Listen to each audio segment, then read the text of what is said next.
Mengheningkan Cipta dipimpin oleh Ketua STA Kristus Batu Penjuru. Untuk mengenang jasa para pahlawan bangsa dan tokoh-tokoh Kristen di Indonesia, marilah kita mengheningkan cipta. Mengheningkan cipta dimulai.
Mengheningkan cipta selesai.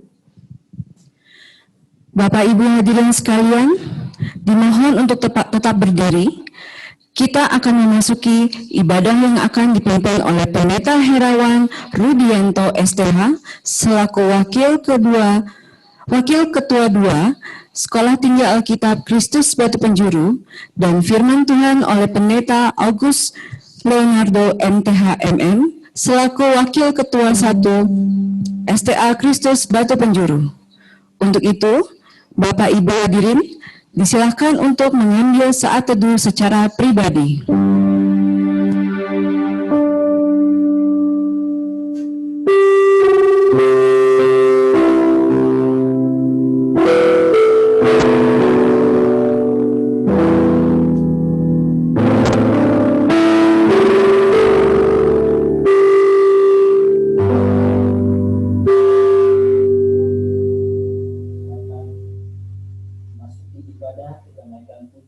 Besar anugerah.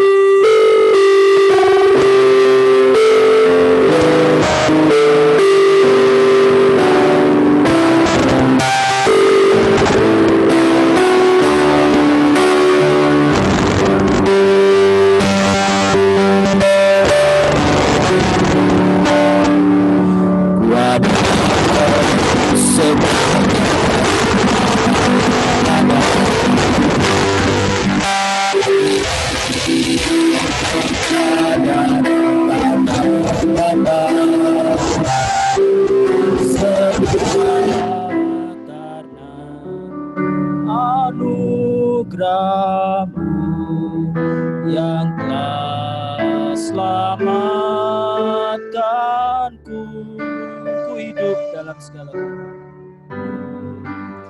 dalam segala kelimpahan, ku layak untuk melayani Tuhan, semua karena anugerah-Mu tercurah bagiku. Besar anugerah-Mu, besar anugerah-Mu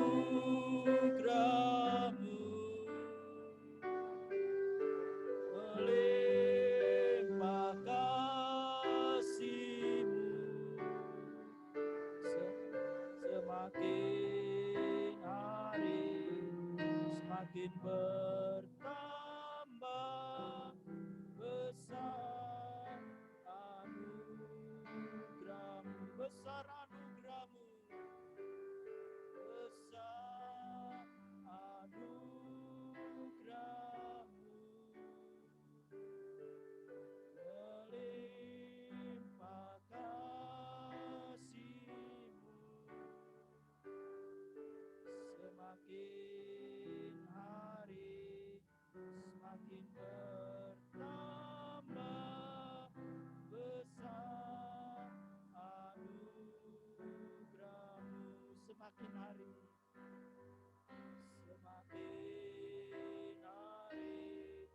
semakin bertambah besar anugerahmu, semakin hari semakin bertambah besar anugerahmu.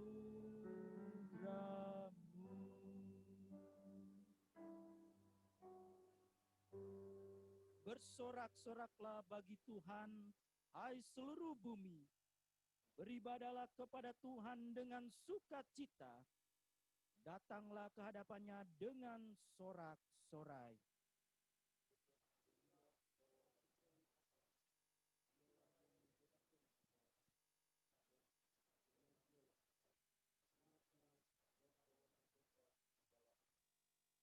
Masuklah melalui pintu gerbangnya dengan nyanyian syukur, ke dalam pelatarannya dengan puji-pujian. Bersyukurlah kepadanya dan pujilah namanya.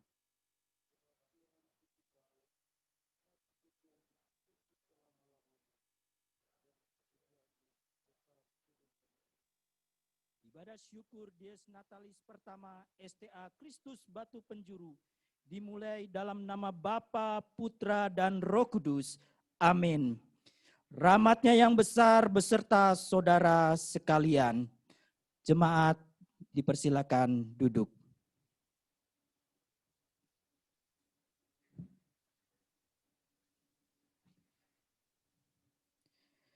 Bersyukurlah kepada Tuhan sebab Ia baik.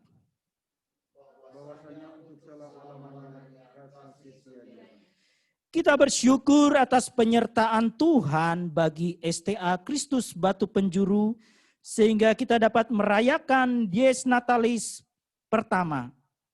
Kami bersyukur atas penyertaan-Mu ya Tuhan.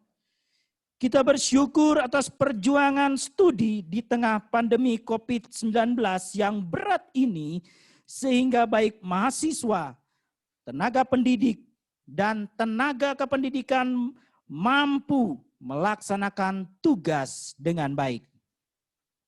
Kami bersyukur atas kebaikan-Mu. Dalam segala keterbatasan dan kekurangan, Tuhan memampukan umat-Nya, khususnya Sivitas Akademika STA Kristus Batu Penjuru, untuk saling menopang dan menguatkan satu sama lain.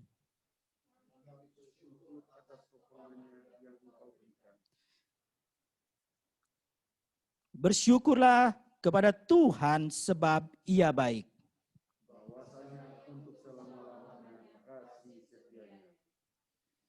Mari kita akan siapkan hati kita untuk mendengarkan sabda Tuhan. Kita naikkan pujian firman-Mu, berkata Kau besertaku.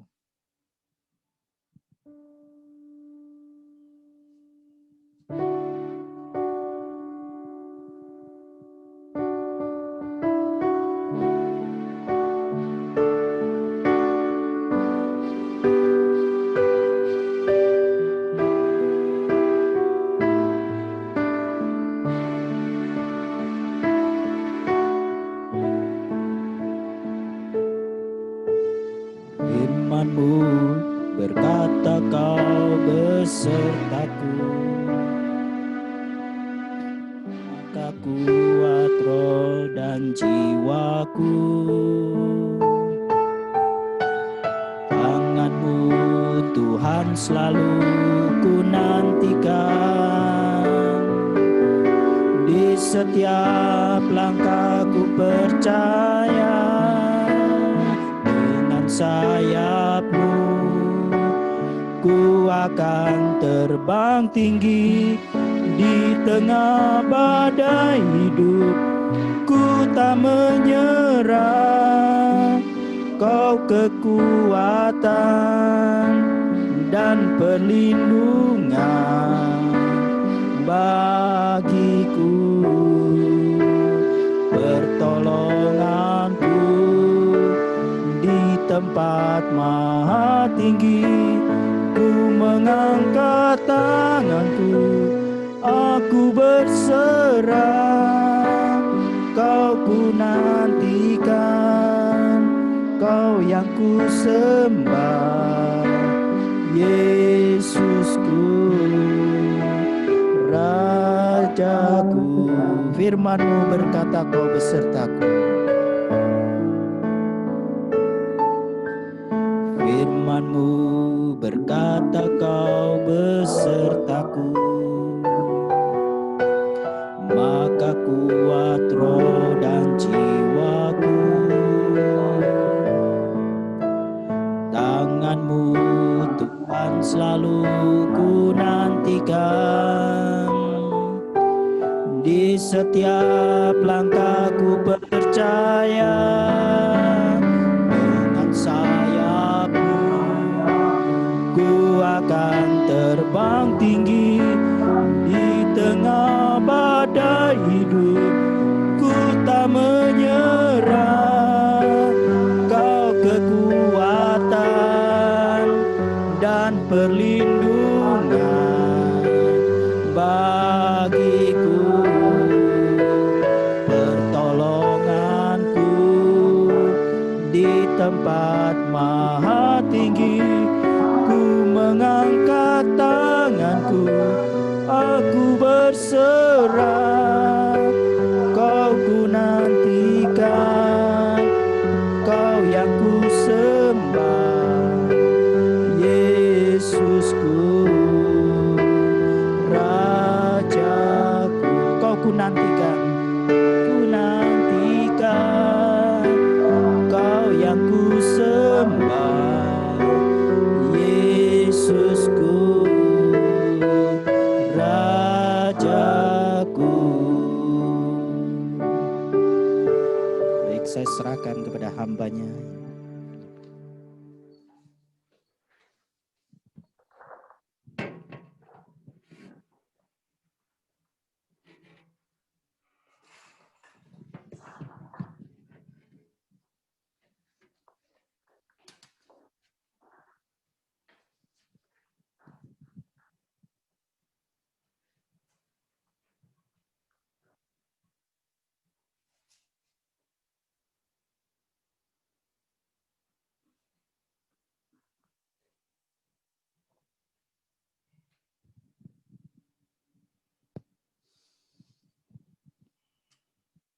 Bapak Ibu sidang jemaat dan Civitas Akademika sekalian, mari kita, baik yang ada di kampus maupun yang ada di rumah masing-masing, mari kita berdoa. Di tengah segala kondisi dan goncangan dunia yang terjadi hari-hari ini ya Tuhan, kami bersyukur karena Engkau memperkenankan kami kembali untuk bersama-sama dalam Dies Natalis yang pertama bagi kampus yang atas kehendak-Mu kami dirikan dan kami berkiprah di dalamnya. Dan di dalam kasih karunia Tuhan yang sempurna itu pula kami mendasarkan seluruh perjuangan kampus ini sembari kami terus mau belajar melihat apa yang menjadi kehendak Tuhan bagi kami. Sebentar kami akan membaca firman Allah. Tuhan kiranya menolong, menyertai dan memberkati kami, sehingga firman Tuhan yang kami dengarkan pada saat ini menjadi kekuatan dan juga menjadi dorongan bagi kami untuk melangkah lebih jauh lagi dalam perjuangan kami bersama sebagai masyarakat Kristen, sebagai hamba-hamba Allah yang Tuhan pakai secara khusus, maupun sebagai institusi pendidikan teologi. Memberkati hamba-Mu dan memberkati semua yang hadir, baik yang ada di kampus pada saat ini, maupun yang ada di ruang virtual, di rumah masing-masing. Engkau yang akan menolong menyertai kami. Firman ini menjadi bagian yang tidak terpisahkan dari kehidupan kami. Kami bersyukur kepadamu Tuhan. Dalam nama Tuhan Yesus, firman yang hidup, kami berdoa dan bersyukur menyiapkan hati mendengar firman Tuhan. Haleluya. Amin. Amin. Amin. Bapak Ibu, saudara sekalian, pengurus yayasan, ketua kehormatan, pimpinan sekolah, Bapak Ibu sekalian yang hadir baik di kampus maupun yang ada di ruang virtual masing-masing. Mari kita di bawah sorotan tema Dies kali ini, kontribusi teologi dalam penyelesaian persoalan dunia. Mari kita membuka firman Tuhan dalam Wahyu pasal 21 ayatnya yang kelima. Wahyu pasal 21 ayatnya yang kelima. Wahyu pasal 21 ayat yang kelima. Inilah firman Tuhan yang saya bacakan untuk kita sekalian. Ia yang duduk di atas tahta itu berkata, lihat, aku menjadikan segala sesuatu baru. Dan firman-Nya, tuliskan karena segala perkataan ini adalah tepat dan benar. Sekali lagi saya bacakan. Ia yang duduk di atas tahta itu berkata, lihat, aku menjadikan segala sesuatu baru.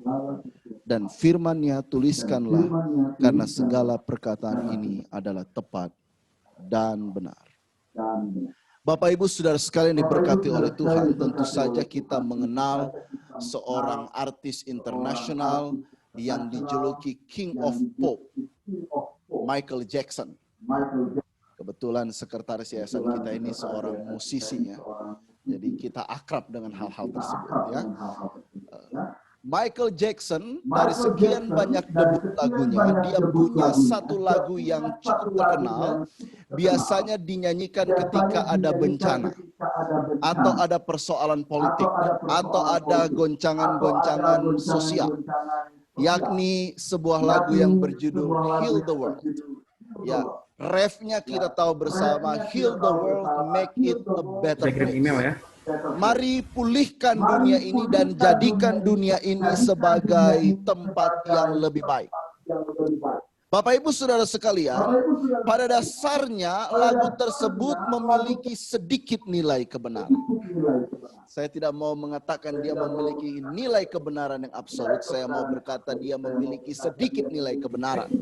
Mengapa demikian? Karena lagu tersebut secara tidak langsung mengakui bahwa dunia yang didiami hari ini itu adalah sebuah dunia yang rusak secara total dan sedemikian parah sehingga dunia yang didiami dan rusak ini memerlukan sebuah tindakan pemulihan.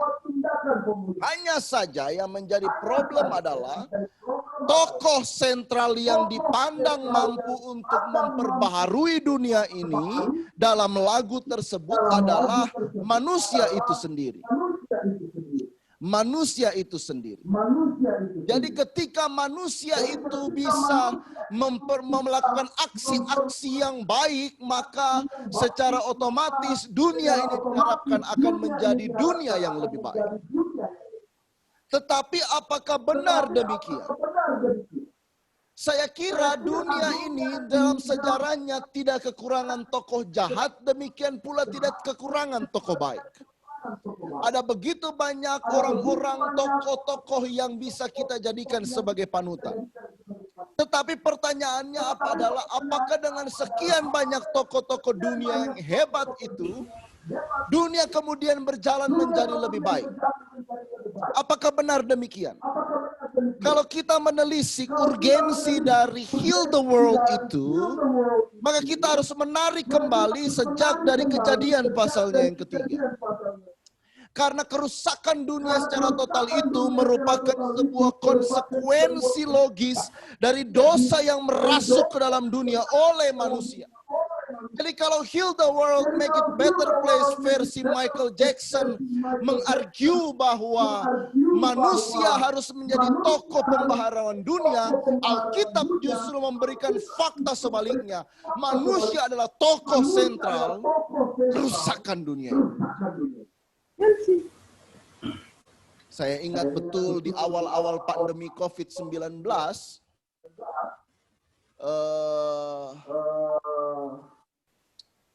orang sibuk berkata, dan kemudian muncul pertanyaan, pandemi ini dosa siapa dan salah siapa?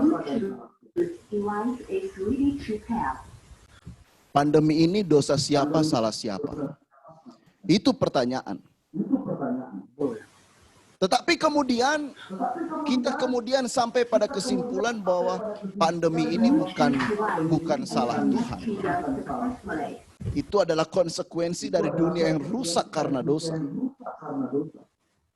Dari situlah, dari kisah Kejadian pasal 3 itulah, kemudian kita melihat urgensi dari sebuah pembaharuan itu.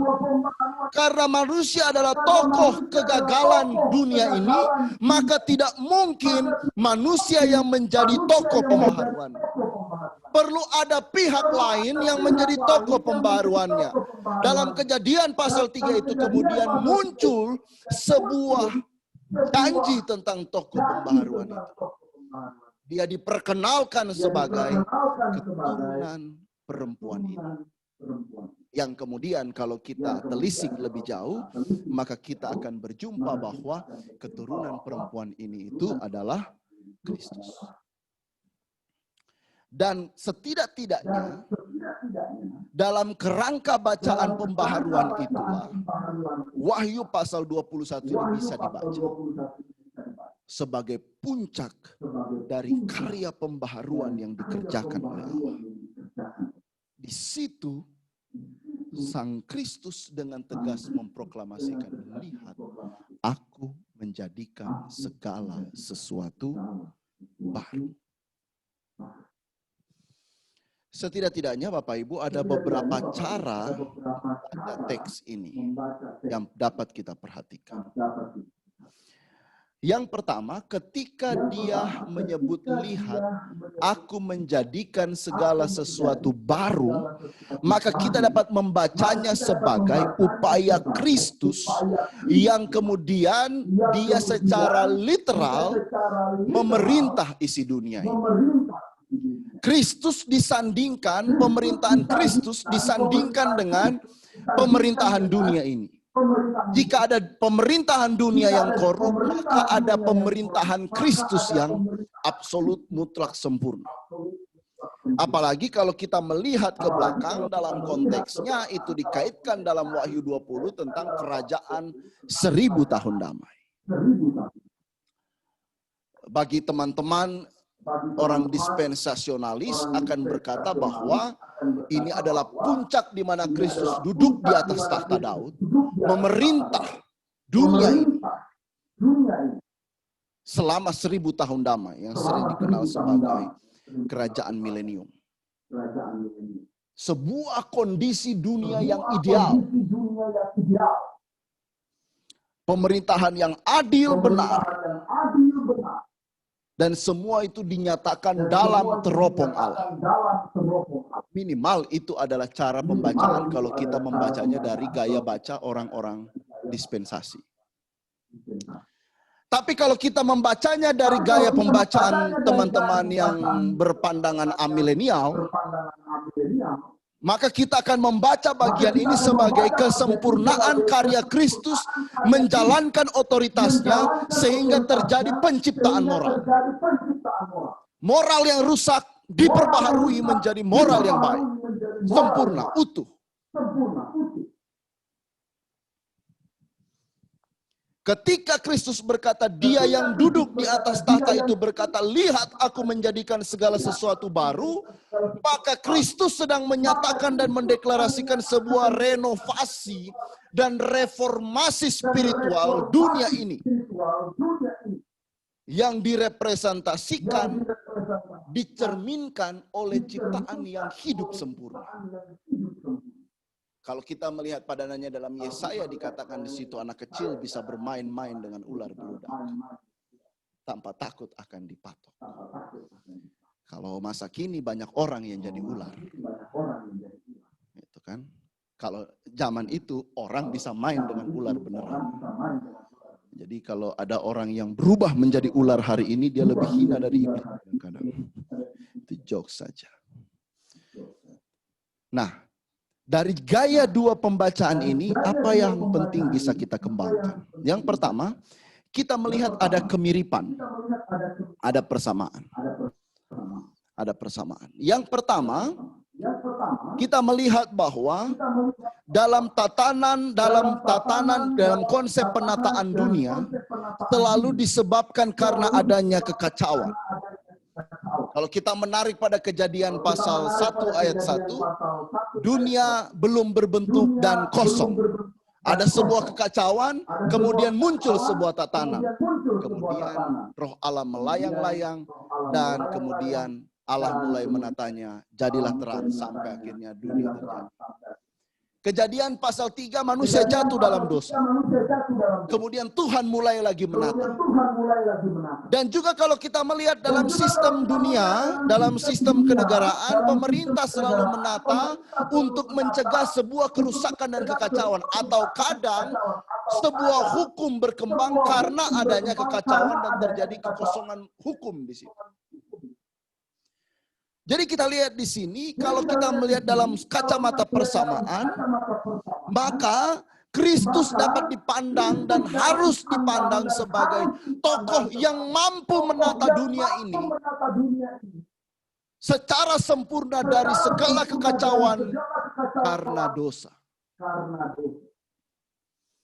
Yang kedua, dalam konteks produksi pembaharuan itu, kita melihat selalu ada agen ilahi. Dalam konteks langit baru, bumi baru, kerajaan 1000 tahun, kita berjumpa dengan Kristus sebagai tokoh sentral dari pembaharuan. Tetapi dalam kehidupan kita hari ini, kita bertemu dengan orang-orang percaya yang dipanggil sebagai tokoh-tokoh pembaharuan.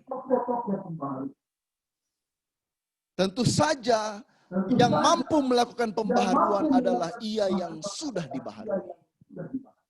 Jadi tidak mungkin orang yang belum mengalami pembaharuan budi, kata Roma pasal 12, mampu menyumbangkan pembaharuan bagi orang. Yang ketiga, di dalam keduanya, produksi tatanan baru, kehidupan baru itu selalu disandarkan kepada rencana ilahi.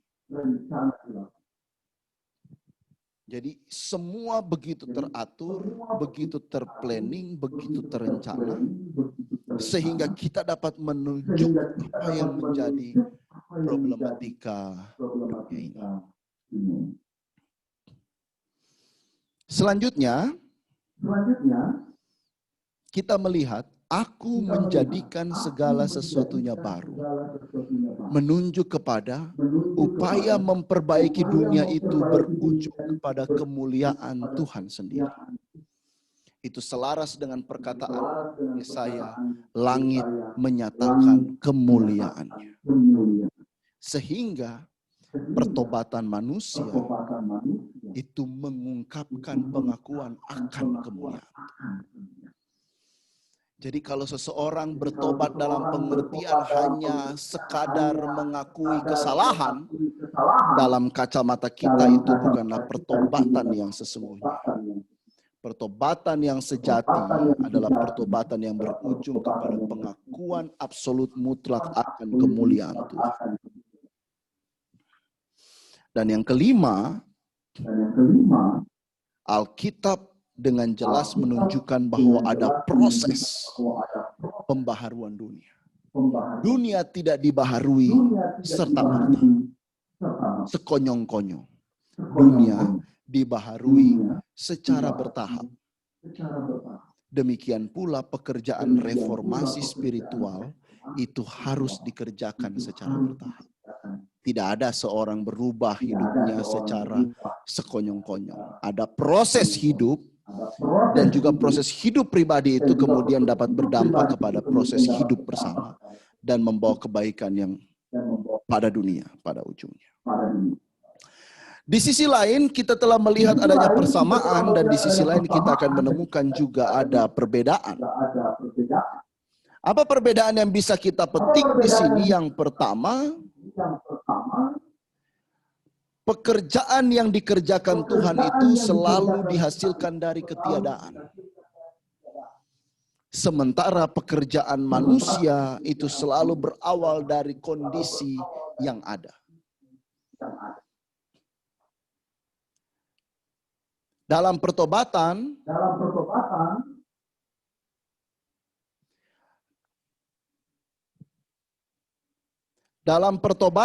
saudara-saudara, tidak ada kekuatan yang mampu dihasilkan oleh manusia selain manusia itu sendiri dikerjakan oleh kehendak Tuhan yang sempurna. Yang kedua, kalau manusia bertindak karena dipengaruhi oleh sesuatu, maka Allah bekerja tanpa dipengaruhi oleh kekuatan apapun. Dalam penciptaan, Tuhan hanya berbicara dan itu selesai. Cukup sebuah ungkapan, jadi terang, maka terang itu jadi. Memisahkan cakrawala, maka itu terjadi.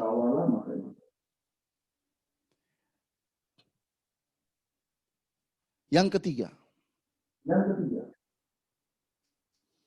jika pekerjaan Tuhan dalam penciptaan langit dan bumi yang kemudian berujung kepada langit dan bumi baru, itu hanya dilakukan dengan perintah, maka kita akan menemukan bahwa proses pembaharuan dunia harus dilakukan dengan upaya bersama. Ada intervensi moral di situ dalam upaya memperbarui nilai-nilai kehidupan kita. Yang keempat, mau tidak mau kita akan menempatkan manusia pada posisi material dan tidak aman. Sementara kita harus menempatkan Tuhan kepada posisi yang tinggi, spiritual dan aman. Adam ditempatkan dalam posisi materi, kemudian dia mengalami kejatuhan dalam dosa, dan kemudian dia jatuh, tetapi kemudian dipelihara dalam kuasa Tuhan. Sampai akhirnya Kristus datang dan memperbarui dan menyatakan kuasa penebusan. Dan yang terakhir adalah kita harus melihat statement aku menjadikan segala sesuatu baru itu sebagai puncak dari kedaulatan Tuhan yang mutlak. Sementara yang lain adalah fana. Hanya ketika dia berkata, aku menjadikan segala sesuatu baru, maka segala sesuatu itu pun menjadi baru. Pertanyaannya kemudian di akhir dari khotbah ini, Bapak Ibu, saudara-saudara sekalian, apa yang menjadi peran kita di tengah upaya memperbaiki dunia yang rusak ini? Yang pertama, kita harus mulai dengan sebuah pertanyaan serius. Apa definisi ciptaan baru di dalam Kristus?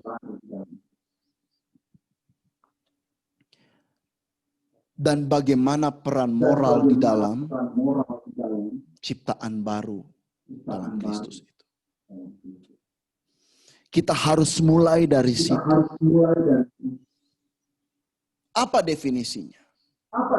Jika definisi ciptaan baru di dalam Kristus adalah sekedar sebagai sebuah ritualitas kehidupan,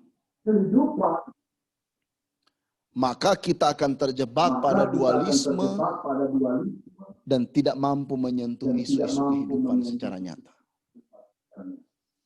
Tapi kalau kita mengakui bahwa ciptaan baru di dalam Kristus juga berdampak kepada kehidupan sosial, kehidupan dunia, maka tentu saja kita akan serius mempertimbangkan langkah-langkah yang harus kita ambil di tengah-tengah dunia yang kacau dan penuh dengan pergumulan ini.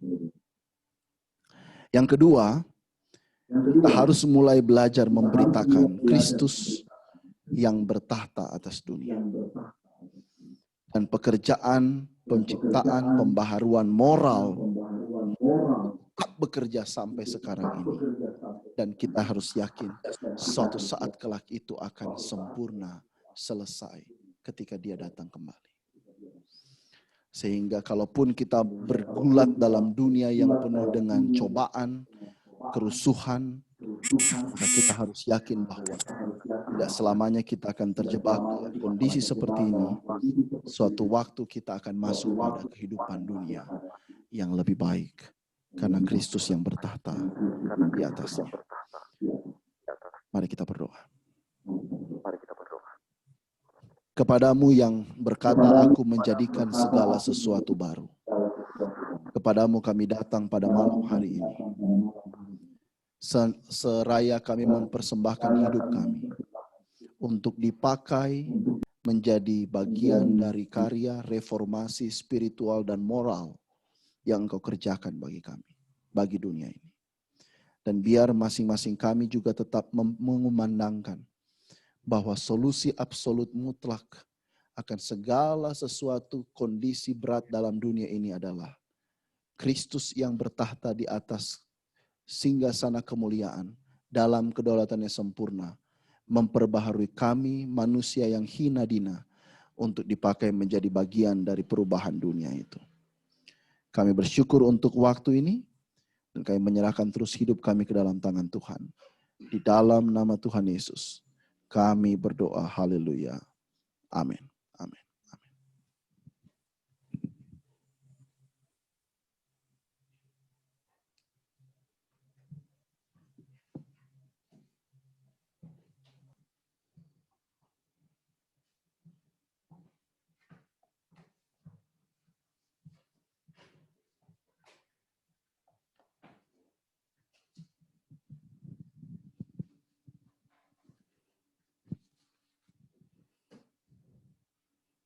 Jemaat dan hadirin sekalian, saatnya kita memberikan persembahan syukur dan persembahan ini dapat diberikan melalui transfer ke rekening Yayasan Elginos bagi Indonesia sebagaimana tertera di layar Bapak Ibu. Kiranya Tuhan memberkati persembahan Bapak Ibu. Mari kita akan naikkan pujian Betapa Hatiku.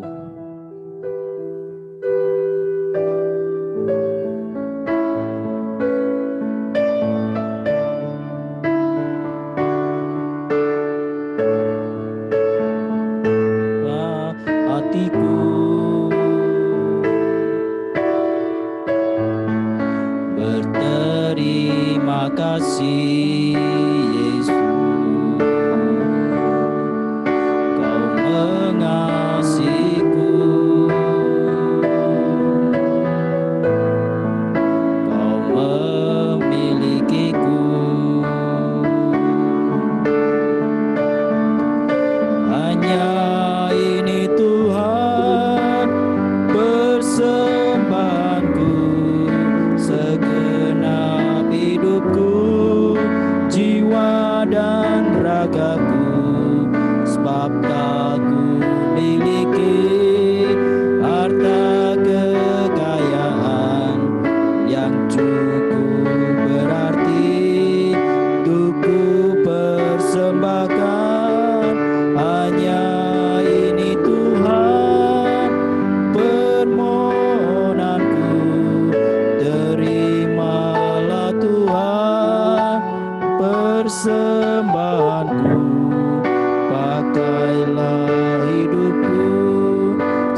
saudara kita akan masuk di dalam doa syafaat.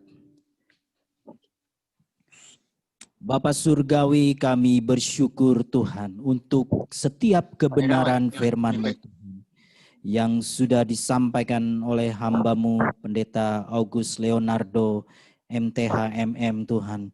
Kami berdoa Tuhan Yesus, biarlah umat-Mu boleh menyadari Tuhan akan peran di tengah-tengah dunia yang gelap, di tengah-tengah kerusakan dunia, dan disadarkan Tuhan untuk mengubah Tuhan, membawa peran bagi keadaan dunia ini Tuhan.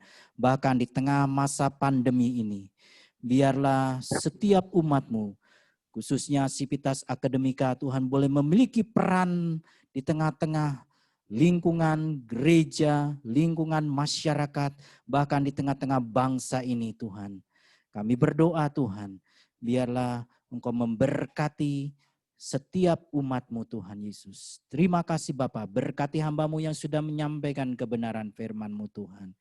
Bapa, kami berdoa juga buat bangsa dan negara kami Tuhan.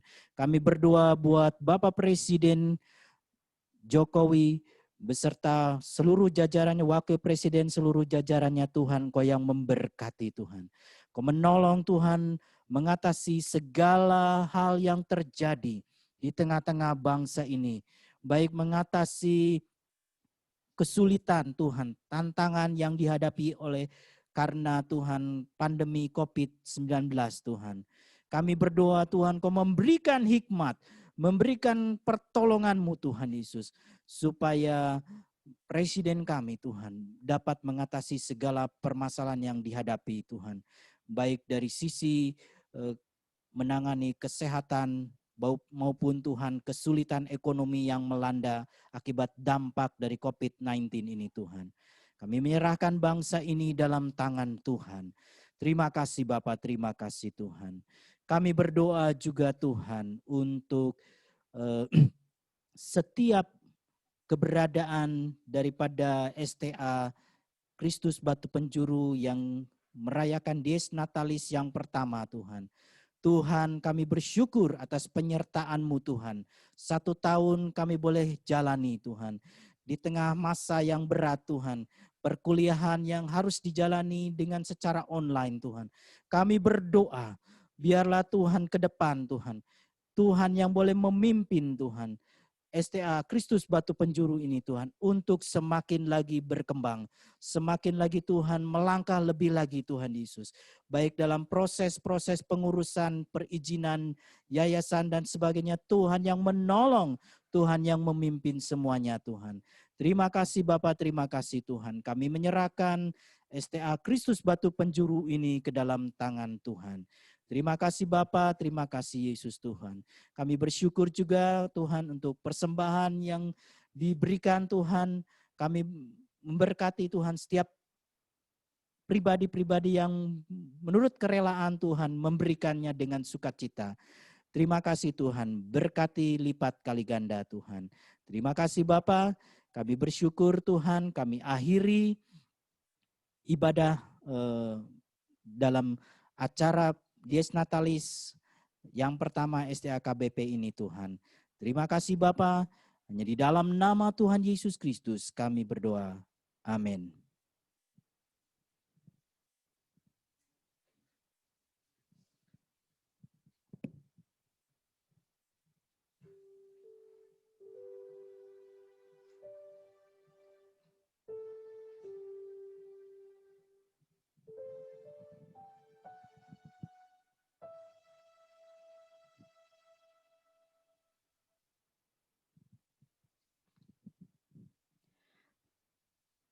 Bapak dan Ibu hadirin, saatnya kita memasuki puncak acara Dies Natalis pertama STA Kristus Batu Penjuru dengan mendengarkan bersama orasi ilmiah berjudul Religion Contribution for Society Development Post-Pandemic COVID-19.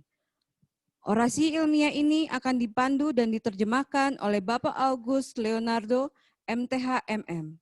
Kepada Bapak, dipersilakan.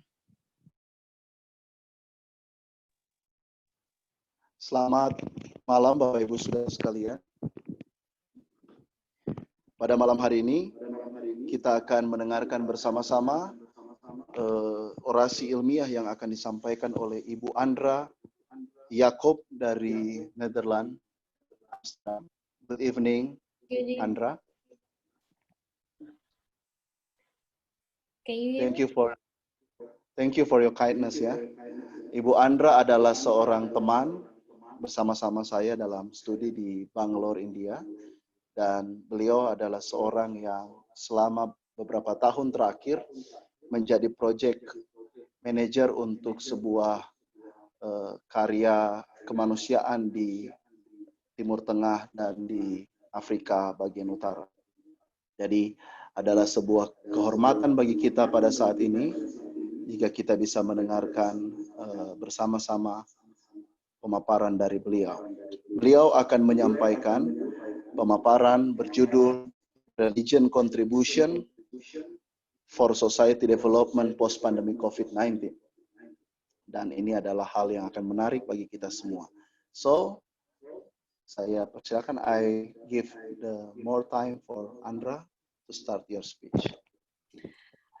Selamat malam semuanya. Terima kasih sudah hadir secara online. Terima kasih untuk teman saya yang telah mengundang saya memberikan pidato ini.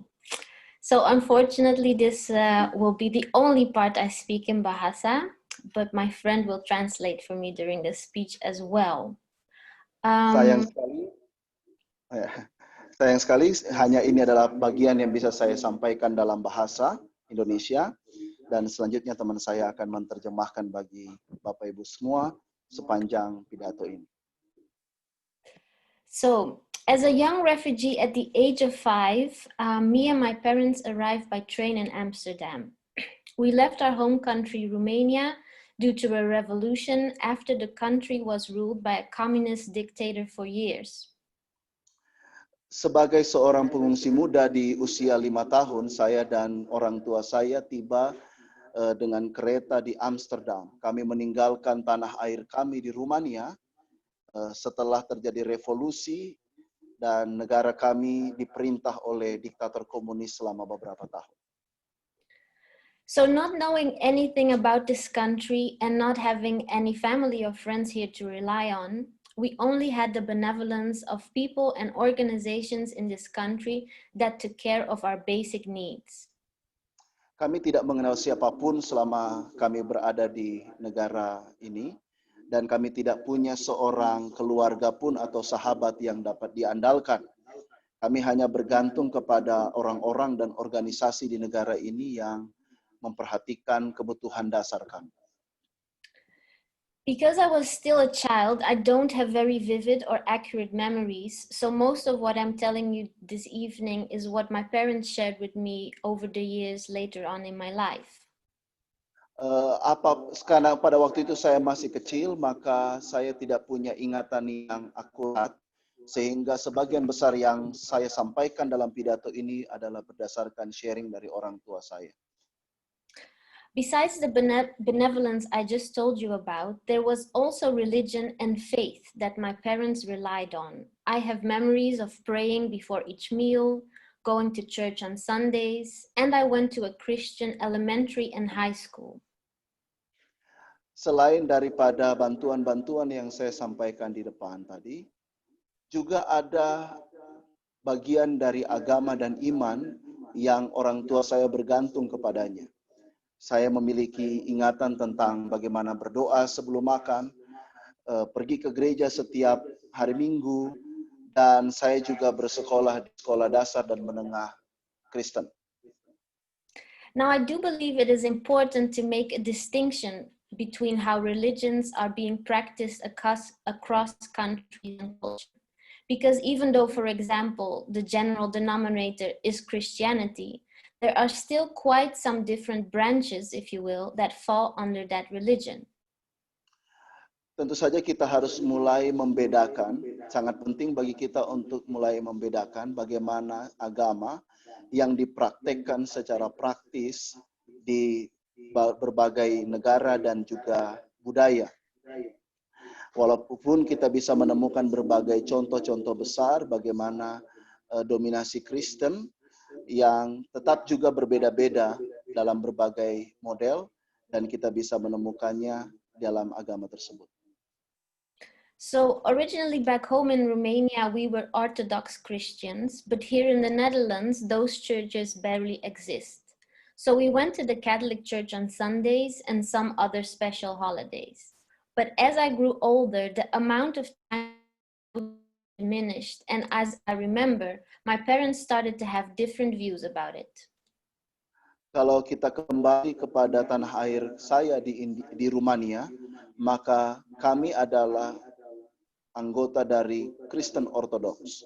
Tetapi ketika kami tinggal di sini di Nederland, maka gereja itu kurang berkembang.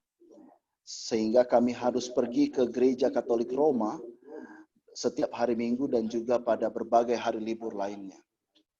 Tetapi ketika saya bertumbuh lebih dewasa, kami kemudian pergi ke gereja dan saya juga mengingat bagaimana orang tua saya juga mulai memiliki pandangan yang berbeda tentang gereja dan Kristen.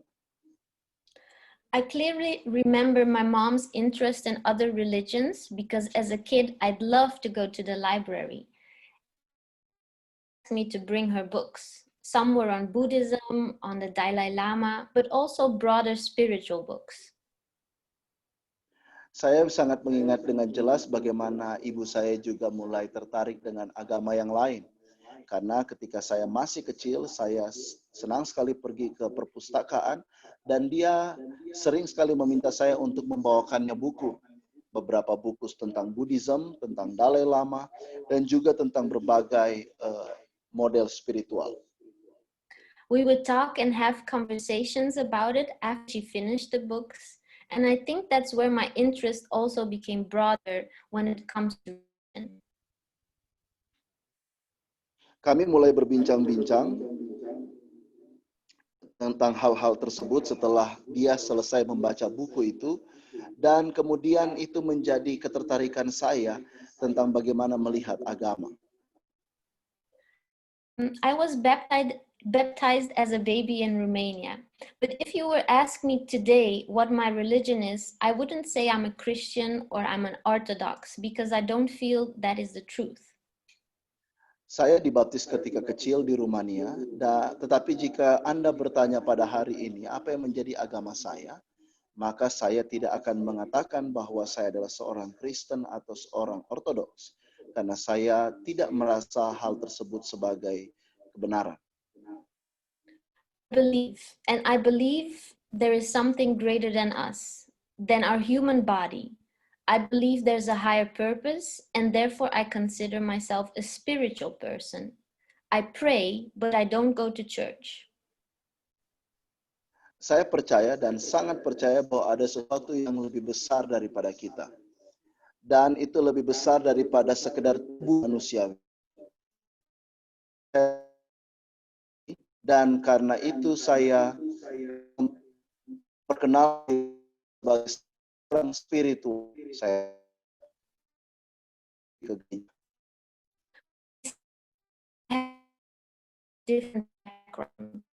Some Christians are atheists. And I strongly believe everyone believe what they choose. It's not Seberapa adalah Muslim, beberapa lagi adalah Kristen, beberapa lainnya adalah ateis. Dan saya selalu percaya bahwa setiap orang itu selalu berdasarkan pada keyakinan yang mereka pilih. Sehingga bukan wewenang saya untuk menghakimi siapapun. So now when my friend asked me to give this speech, I told them, well, maybe I'm not the right person because I'm not religious. He assured me that it's okay. So I was asked to talk to you about religion and social development, and I started now with a little bit of my own personal history, because I feel it is important that you know my background. That way you may understand where I'm coming from before I dive into the social development aspect of this speech. Sehingga saat ini ketika saya diminta oleh teman saya untuk mulai berbicara dalam pidato ini, saya berkata kepadanya, mungkin saya bukan orang yang tepat karena saya bukan seorang religius, tetapi dia jamin bahwa semua itu oke. Sehingga ketika saya diminta untuk berbicara tentang social development, dan saya mulai dengan pengalaman masa kecil saya sebagai sejarah personal saya, karena saya merasa itu sangat penting. Sehingga Anda tahu latar belakang saya dan bagaimana Anda bisa memahami dari mana saya datang sebelum saya berkiprah di dalam social development sepanjang pidato ini. So my personal relation to social development started a very long time ago, as I remember when I was still a young girl. I remember making a kind of a life plan for myself, and you could say it was heavily influenced by religion, because after all religions say that you have to think about your neighbor and not just yourself. So I took that very seriously. Pengalaman pertama saya tentang social development dimulai bertahun lalu. Saya masih menjadi seorang gadis kecil.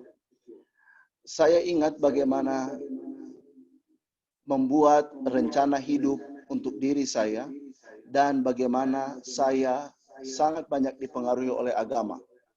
Setelah itu, agama kemudian mengajarkan kepada kita bahwa kita tidak hanya memikirkan diri sendiri tetapi juga orang lain. Sehingga saya menganggap hal itu sangat serius. I always wanted my parents to be okay, and I knew I wanted to help other people. Now, I wasn't very clear on how or what I would do exactly, but I just knew I didn't want a life where I would only make myself rich. I had planned to study, get a job, which would provide me with money, but also get me connections and a certain status that eventually would put me in a position where I could start helping other people. Saya selalu memperhatikan orang tua saya agar mereka dalam keadaan yang baik. Dan saya juga ingin selalu menolong orang lain. Dan saya tidak mau bagaimana saya hanya mengetahui diri saya atau membuat diri saya menjadi kaya. Saya memiliki rencana untuk studi, untuk mendapatkan pekerjaan, tetapi bagaimana caranya saya mendapatkan uang, dan termasuk bagaimana saya mendapatkan koneksi, status, dan apapun posisi yang diberikan kepada saya, dan itu saya gunakan untuk mulai menolong orang lain. Now, I said that was my plan, but along the way, I changed my mind. I started out with communication science, and I just felt that it was a very empty thing to study. I could not imagine myself making marketing plans for companies for the rest of my life. So I switched studies and I chose international development. Seperti saya katakan bahwa saya memiliki rencana tentang hidup saya, tetapi kemudian saya melakukan perubahan pikiran. Saya mulai studi saya dengan ilmu komunikasi, dan saya merasa kosong setelah saya belajar itu karena saya tidak berpikir untuk hanya melakukan rencana pemasaran bagi perusahaan-perusahaan sepanjang hidup saya. Sehingga kemudian saya mengganti studi saya dan saya memilih international development. So during my second year, I went to Indonesia. That's where I did my master research in Lombok, and I lived 6 months with my best friend and her family. And I can honestly say it was one of the most precious times of my life. Pada tahun kedua saya pergi ke Indonesia. Di sana saya melakukan riset untuk master saya di Lombok. Saya tinggal selama 6 bulan bersama teman baik saya dan keluarganya.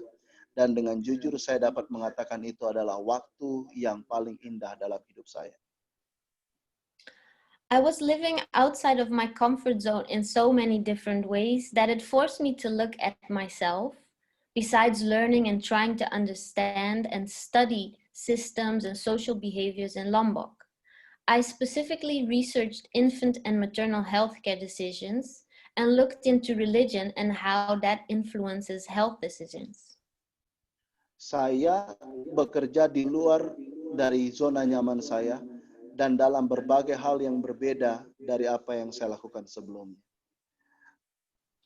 Saya juga belajar untuk mengerti dan memahami serta mempelajari sistem serta perilaku sosial di Lombok.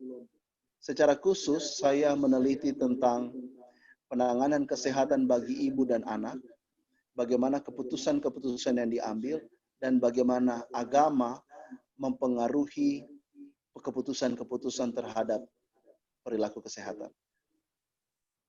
So I did this research 10 years ago, and I didn't necessarily believe our research was going to change the whole system. But somewhere I hoped our research would shed some light into an important topic.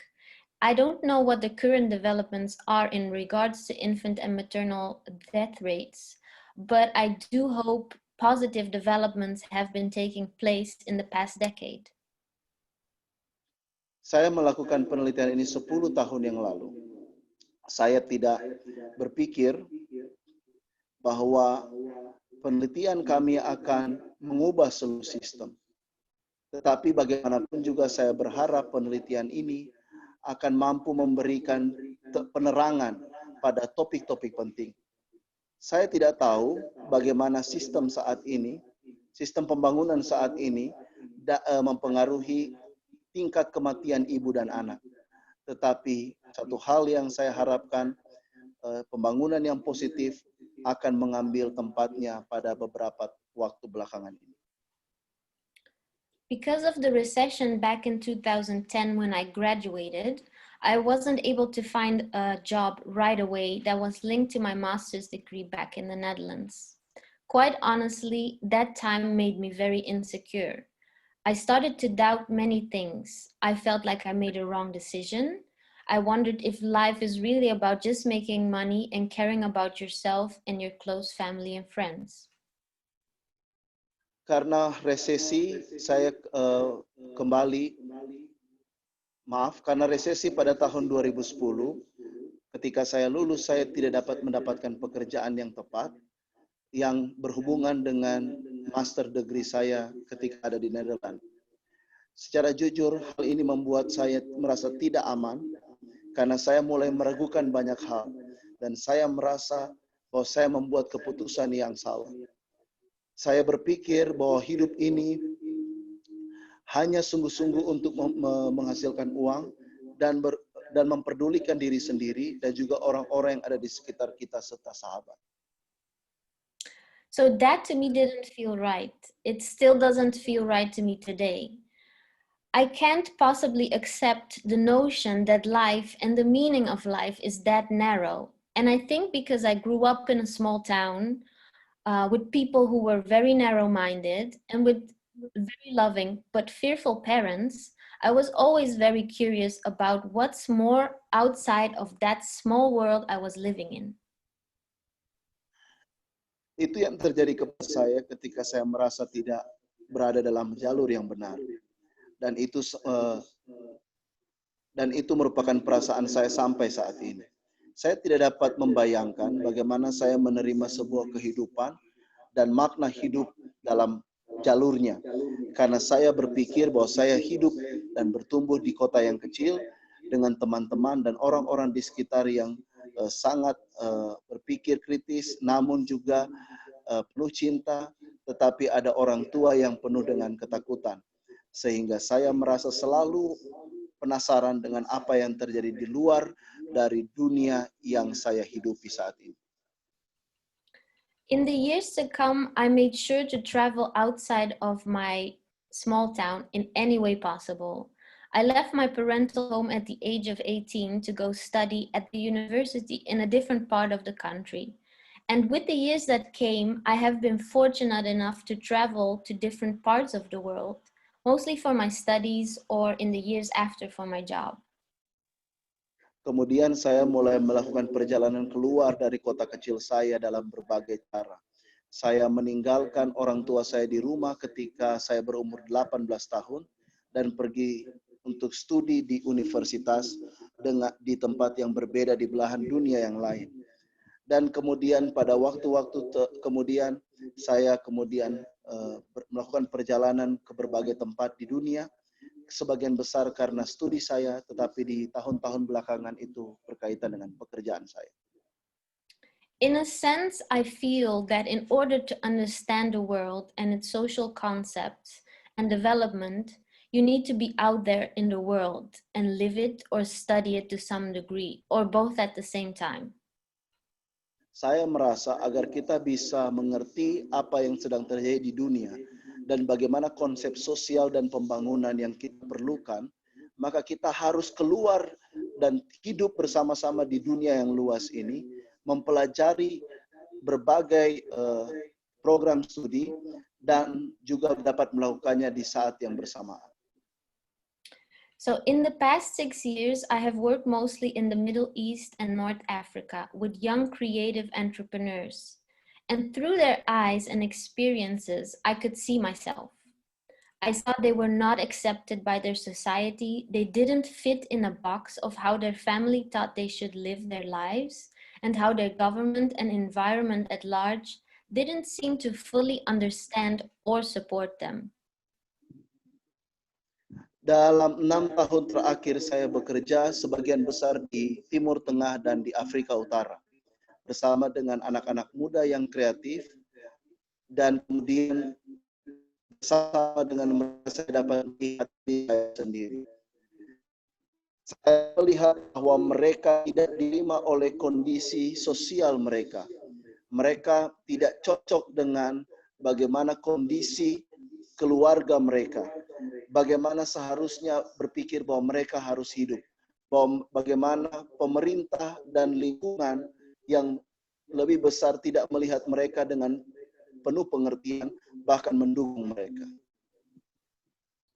Yet they had bigger dreams, and their dreams weren't about just themselves. They were in their own way trying to make their community one that was more accepting and encouraging for everybody. And that was extremely inspiring for me.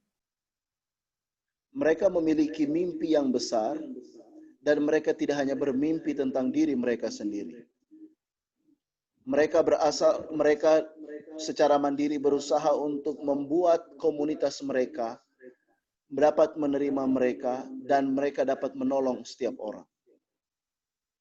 If falling in love with total strangers is possible, that was what happened.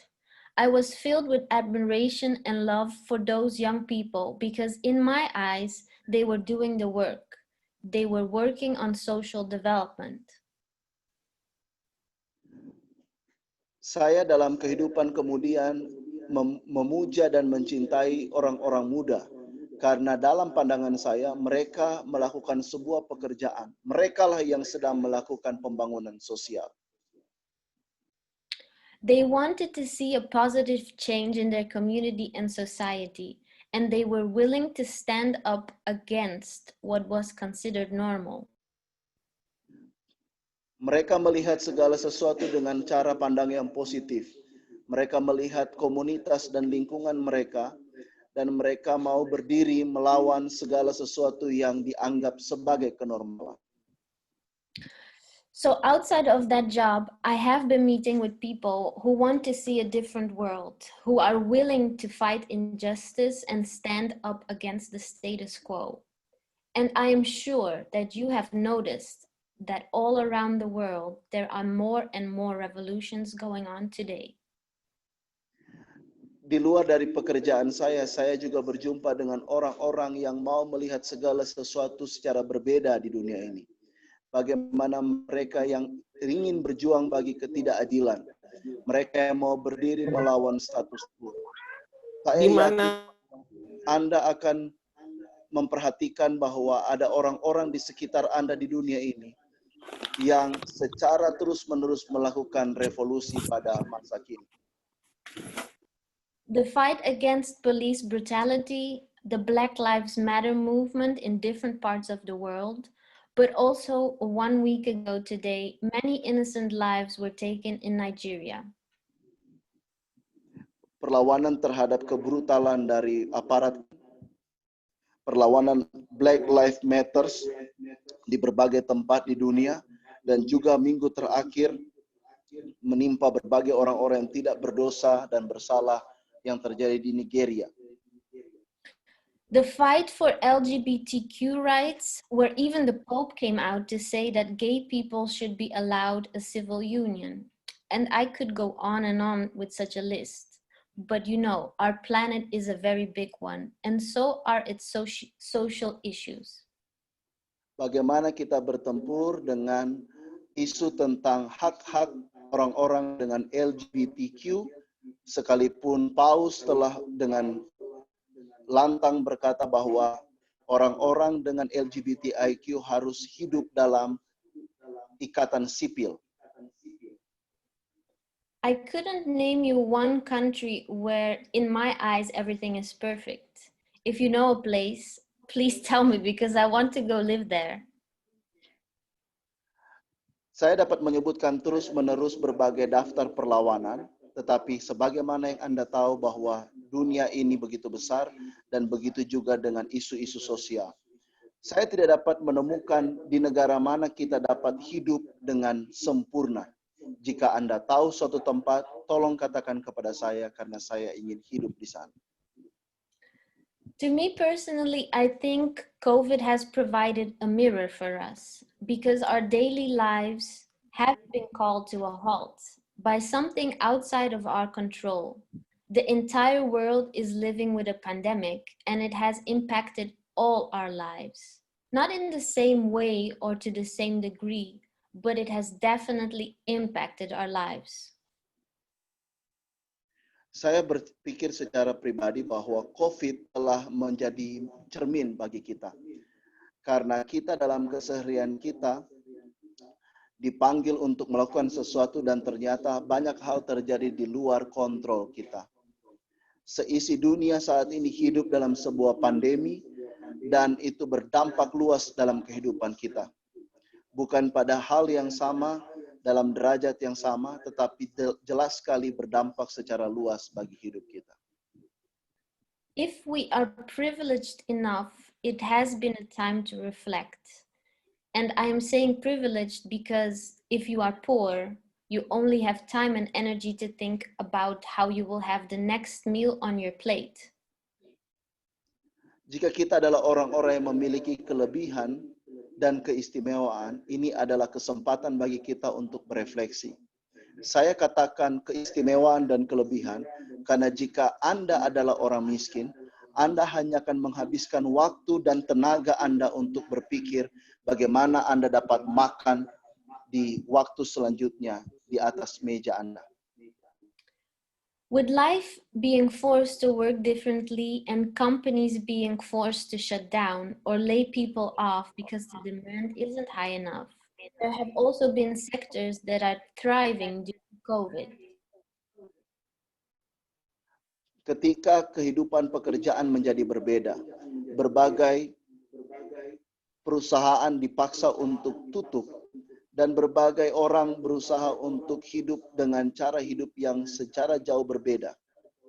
Dan kita akan melihat juga beberapa sektor yang terus berjuang di tengah COVID. So I know some of you work as a pastor and others have a different kind of job. And I'm, again, not here to judge. I'm not trying to say that in this very big world of ours, we should all be socially involved or should make it our business to care about the larger picture. Saya tahu di sini ada beberapa dari Anda yang bekerja sebagai pendeta dan mungkin beberapa dari antara yang lain juga memiliki berbagai pekerjaan. Saya tidak ada di sini untuk menghakimi Anda. Saya juga tidak berupaya untuk mengatakan bahwa ini adalah dunia yang besar dan kita harus secara utuh terlibat dalam semua urusan memperbaiki dan memperhatikan dunia dalam gambaran yang besar. But what I do hope to get across to you this evening is that I believe we're all connected to each other, to nature, to other animals and creatures, and no matter our background or religion, it is upon us to take care of each other. So I hope we are trying our very best in doing that. And I thank you all for your time. Terima kasih. Sekali lagi saya berharap bahwa kita semua pada malam hari ini terkoneksi satu dengan yang lain, terkoneksi dengan alam, terkoneksi dengan hewan dan binatang serta ciptaan yang lain. Tidak peduli apa latar belakang kita atau agama kita. Kita harus berusaha untuk memperhatikan satu dengan yang lain. Sehingga mulai malam hari ini mari kita mencoba melakukan yang terbaik dari yang kita dapat lakukan. Dan akhirnya terima kasih untuk waktu dan perhatian Anda. Selamat malam. Terima kasih. Thank you very much, Andra, for your speech. Thank you.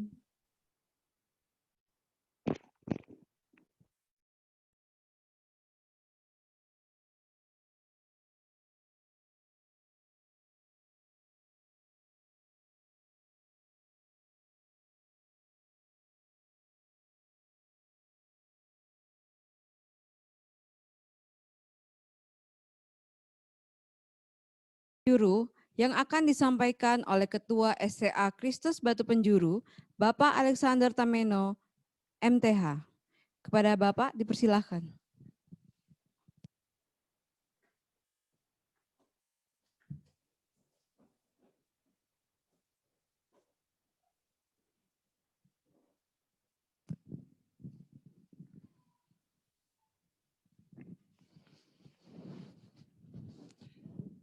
Terima kasih atas waktu dan kesempatan yang diberikan kepada saya. Shalom, selamat malam semua, rekan-rekan. Yang saya hormati, pembina, pengurus, serta pengawas Yayasan Elginos bagi Indonesia, rekan-rekan pimpinan dan staf dosen, serta para pemimpin gereja, para pendeta, rekan-rekan dan sahabat-sahabat Sekolah Tinggi Alkitab Kristus Batu Penjuru, bahkan para hadirin sekalian yang ada di Zoom atau virtual saat ini. Salam sejahtera dan selamat malam bagi kita semua. Kiranya Sang Kristus Batu Penjuru itu menjadi Allah dan Juru Selamat kita. Selamat datang di ruang virtual dalam rangka Dies Natalis Sekolah Tinggi Alkitab Kristus Batu Penjuru. Segala kemuliaan hanya bagi Tuhan kita, Yesus Kristus, Sang Batu Penjuru Gereja. Karena tidak terasa, STA Kristus Batu Penjuru telah melewati masa 1 tahun dalam kiprah dan kontribusi pelayanan bersama di dunia teologi Kristen. Tepat setahun yang lalu, para pendiri bersepakat untuk mendirikan suatu lembaga pendidikan tinggi teologi yang berfokus kepada misi Allah. Sebuah sekolah yang berkomitmen melahirkan alumnus yang memiliki semangat penginjil, pengembala, dan pengajar. Merupakan suatu catatan sejarah yang tidak mungkin dilupakan, bahwa untuk pertama kalinya STA Kristus Batu Penjuru menyelenggarakan Dies Natalis perdananya secara virtual. Hal ini bukan sekedar upaya tetap menyelenggarakan sebuah acara, tetapi merupakan terobosan sekaligus menegaskan komitmen kampus ini untuk mengembangkan suatu rumusan teologi misi yang holistik, kontekstual, dan bernuansa keindonesiaan.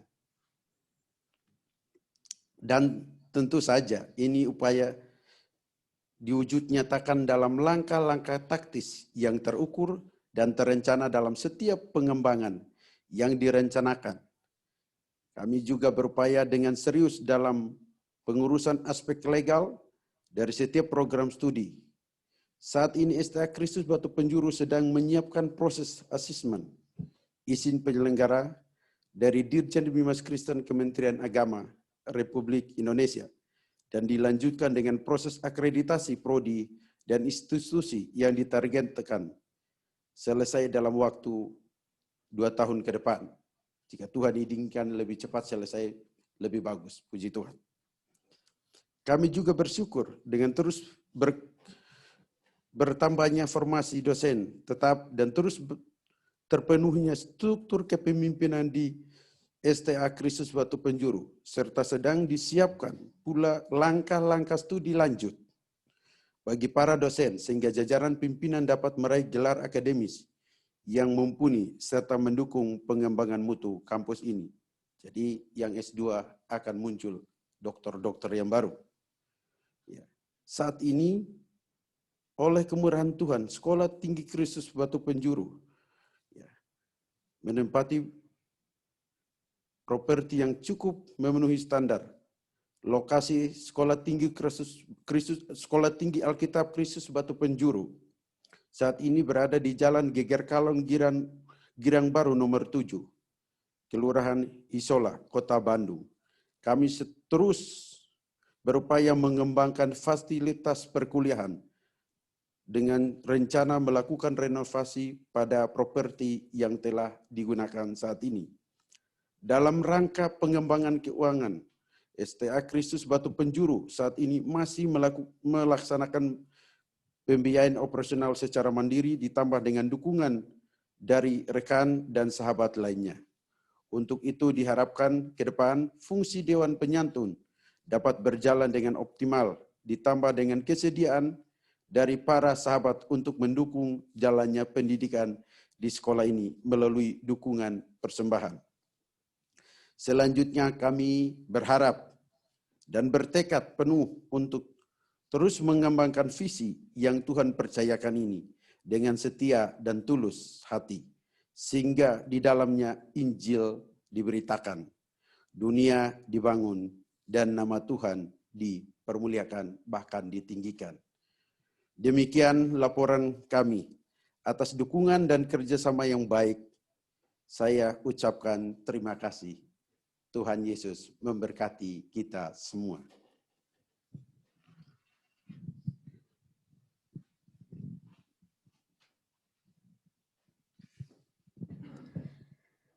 Selanjutnya, kita akan mendengarkan sambutan dari Yayasan Elginos Bagi Indonesia yang akan disampaikan oleh Sekretaris Yayasan Elginos Bagi Indonesia kepada Bapak Joseph E.M. Hutagalung. Dipersilakan.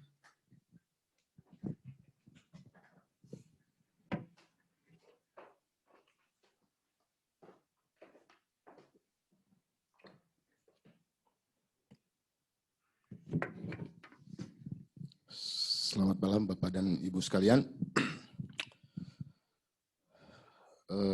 Yang saya hormati pimpinan dan pengurus Yayasan Elginos Bagi Indonesia, pimpinan dan staf Sekolah Tinggi Alkitab Kristus Batu Penjuru, para mahasiswa dan mahasiswa STA KBP, dan terutama Ketua Kehormatan Bapak Yopi Ratu, dan para hadirin sekalian.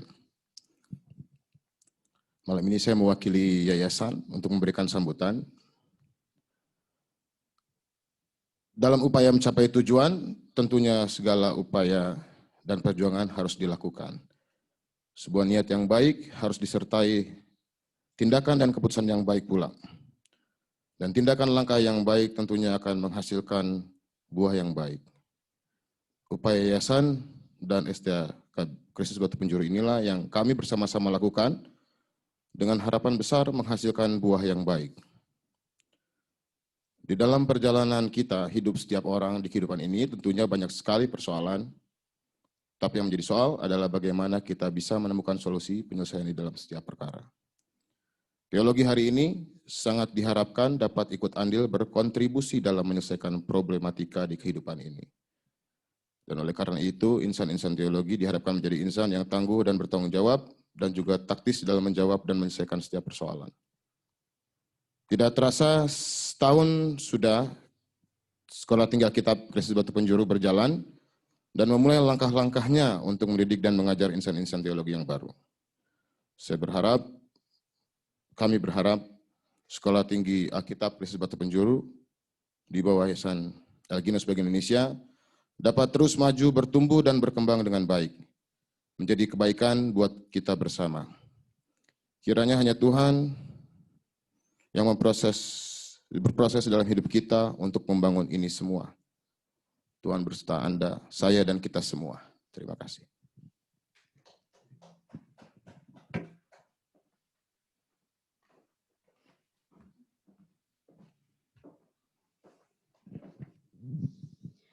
Selanjutnya kita akan mendengarkan sambutan dari Ketua Kehormatan STA Kristus Batu Penjuru kepada Bapak Dr. Jacob Martin Ratu, DTH PhD, dipersilahkan.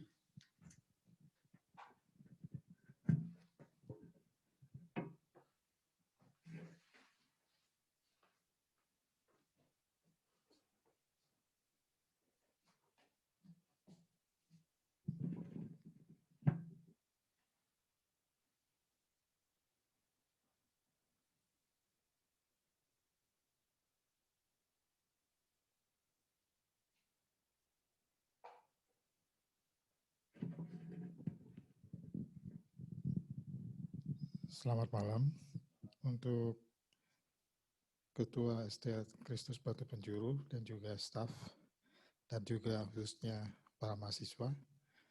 Ini satu perayaan yang buat saya ini sangat luar biasa. Mengapa? Karena tahun pertama itu adalah biasanya kalau orang ulang tahun yang pertama itu banyak kuenya. Kenapa? Karena ini baru pertama kali diadakan. Kalau kedua mungkin masih cukup, ya enggak. Tapi bisa lupa. 3 mungkin masih bisa, 4, 5, dan seterusnya. Dan saya kagum bagaimana sekolah ini berdiri. Dan saya yakin bahwa kerinduannya itu untuk melahirkan para rekan-rekan yang siap untuk melayani Tuhan.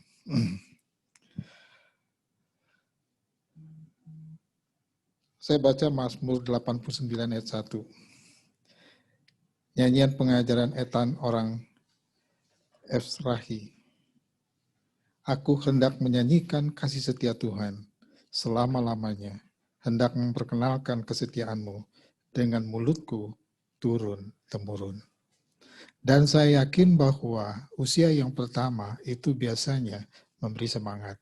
Dan saya yakin ada tahun kedua, seperti yang saya katakan tadi, ketiga, keempat, dan seterusnya. Dan saya yakin ketika kita melibatkan Dia, Sang Pemilik, yaitu yang kita lakukan untuk kemuliaan namanya, Dia pasti akan menolong dan memberkati kita. Itu sebabnya, selamat ulang tahun yang pertama. Walaupun ada kalanya hujan seperti sekarang ini, ya, tapi tetap semangat. Tuhan Yesus memberkati.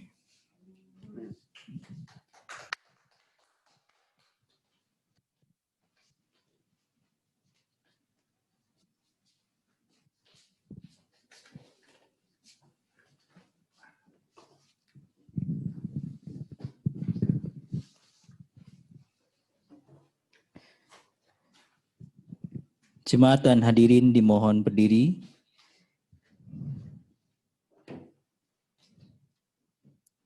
Kita akan mengakhiri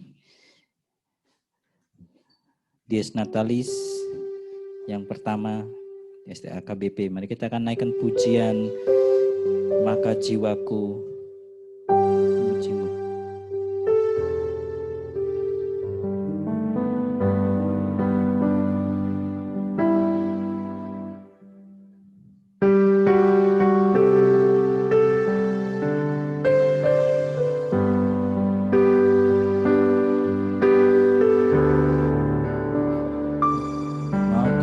Jiwaku pun memujimu, aku besar, kau Allahku.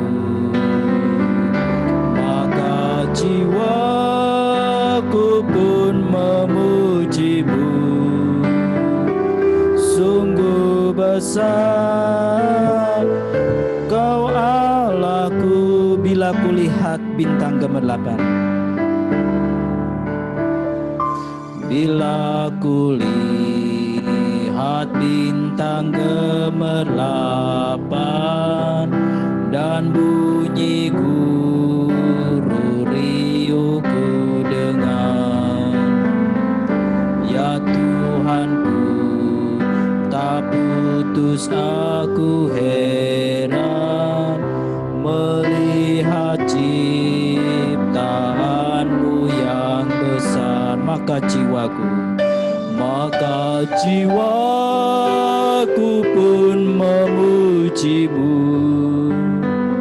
Sungguh besar Kau Allahku, maka jiwaku pun memujimu. Sungguh besar Kau Allahku, maka jiwaku pun memujimu. Sungguh besar Kau Allahku, maka jiwaku pun memujimu. Sungguh besar Kau Allahku, sungguh besar, sungguh besar Kau Allahku, sungguh besar, sungguh besar Kau Allahku.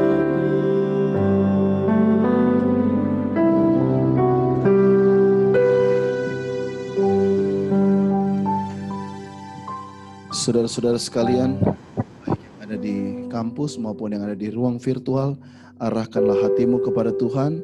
Kembalilah dalam kehidupan kita sehari-hari. Percayalah bahwa Dia yang menjadi kekuatan dalam kita bekerja merevolusi dunia ini seturut kasih Kristus. Dan terimalah berkat Tuhan. Sang Bapa sumber kehidupan memegangmu dalam menjalani kehidupan dunia yang penuh pergumulan ini. Kristus Sang Penebus menjadi sahabatmu baik dalam suka maupun duka. Roh Kudus, Sang Penuntun, menyertaimu kemanapun engkau pergi dan berkarya. Allah Tritunggal yang Esa akan menopang dan memberkatimu, serta memberkati sekolah ini, dari sekarang sampai selama-lamanya. Amin. Amin. Amin. Tetap berdiri. Tetap berdiri.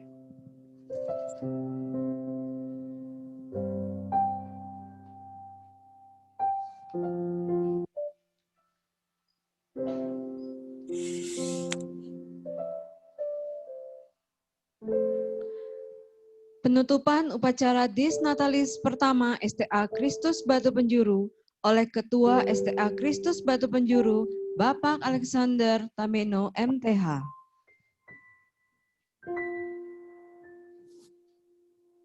Di dalam anugerah Allah Bapa, Putra, dan Roh Kudus, sidang senat terbuka Sekolah Tinggi Alkitab Kristus Batu Penjuru hari ini dengan resmi ditutup.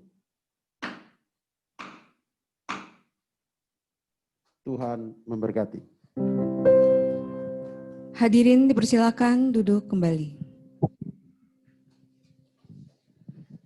Sebelum kita mengakhiri acara ini, izinkan kami mengumumkan beberapa hal.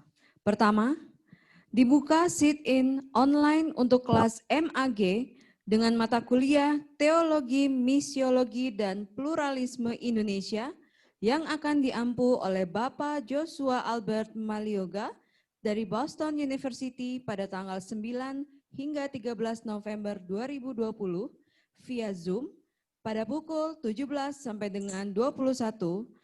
Investment fee sebesar Rp300.000 dan dapat menghubungi BAAK STA Kristus Batu Penjuru untuk pendaftaran.